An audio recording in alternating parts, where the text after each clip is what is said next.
Alors bonjour, ici Bruno Tremblay pour le RPG A Week. Ben en fait, c'est ma réponse au numéro 8. Je me rappelle pas d'avoir très bien répondu. Ben très bien. Je me rappelle pas d'avoir vraiment répondu, alors je le fais maintenant. Le point de non-retour, des personnages que tu rends trop fort, des situations que tu essayes d'éviter, que finalement ben, ça arrive quand même. J'en ai vécu. Par le passé, au début de mes expériences de jeu de rôle, c'est des fois tu donnes trop de puissance à des personnages, tellement que tu n'as plus de fun. Ça peut arriver.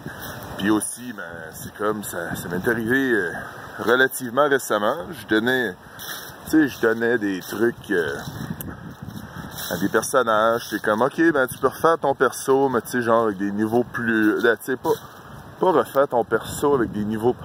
C'est quoi, c'est le bordel, c'est plein d'arbres. C'est un parc niaiseux. Ok.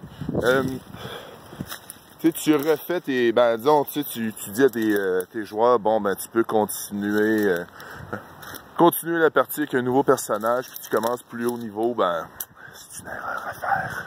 Commencez-le tout au début. Ben, sinon, on dirait que les personnages sont pas... Ok, je vais faire le tour, c'est beau. Les personnages sont pas... attaqués par des branches. Les personnages sont pas équilibrés avec le reste de la partie. C'est ça qui arrive. Ben, le reste... Puis aussi, c'est... Ben, c'est pas mal ça, là. Pour cette partie-là, ben, tu sais, c'est... Je dis que comment que tu peux gérer ça, c'est la faute à qui? La seule personne à qui c'est la faute, c'est toi-même, le maître de jeu. Alors, tu peux pas mettre la faute sur quelqu'un d'autre. Tu peux juste dire, bon, ben, gars, désolé, je peux pas gérer cette situation. On arrête tout. Je pense que les joueurs peuvent comprendre qu'on est des êtres humains. Les autres aussi, c'est des êtres humains, mais des fois des elfes, des fois des orques, mais... C'est cela. Il y a... Ma deuxième...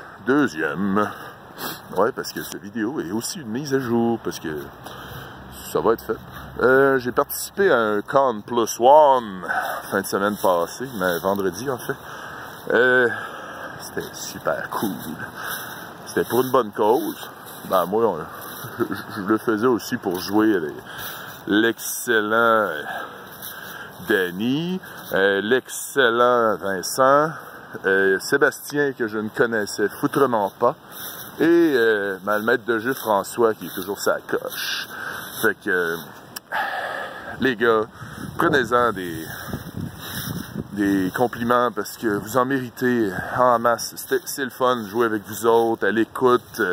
On se coupait pas vraiment la parole, puis c'est ça, on en prend sur nos épaules, petite tape sur l'épaule, des fois c'est le fun. Puis je me suis rendu compte, je me suis posé une question aussi. Est-ce que je suis meilleur pour les one-shot ou les parties courtes? Parce qu'on dirait des fois, j'arrive pas à garder la cohérence de mon personnage pendant plusieurs parties. Disons, je vais ou changer sa voix ou sa personnalité, mais ça, c'est une erreur à moi. Il faudrait peut-être que je relise tout le temps le background avant d'embarquer dans des parties. Des fois, quand les écarts de jeu sont... Ben, les écarts de game sont trop longs, tu sais, 3 semaines, 1 mois, t'as pas le temps, tu te rappelles plus, tu fais comme, bon, ben, je suis qui, pourquoi? Fait qu'il y a ça. Puis aussi, l'autre sujet du jour, doit-on payer un maître de jeu et pourquoi? Non, doit-on payer un maître de jeu pour son travail? Ici, à la revanche, il y a du monde qui sont payés pour apprendre des jeux de société. Alors, moi, je vois pas pourquoi on pourrait pas payer un maître de jeu pour nous faire jouer une petite partie. C'est sûr que si tu pognes le gars qui lit la petite aventure toute préfaite, ah ben tu peux pas aller à gauche, désolé, va à droite parce que c'est ça qui est écrit ici. Ben c'est sûr je le payerai pas lui. Surtout avec une voix gossante de même. Mais il y a ça aussi, puis aussi mon autre réponse à ça c'est ouais, puis si le gars il réussit à trouver des clients, ben t'es qui pour chialer? T'es juste une autre personne sur Internet avec un clavier. Fait que ce message aussi s'adresse à toutes les chialeux qui ne servent pas à grand-chose là-dessus parce que c'est pas constructif. Si tu amènes des éléments dans une conversation, ça va super bien. Si tu fais juste détruire ce que l'autre dit, ça mène pas nulle part. C'est ça. Fait que c'est Bruno Tremblay pour le RPG A Week et mise à jour.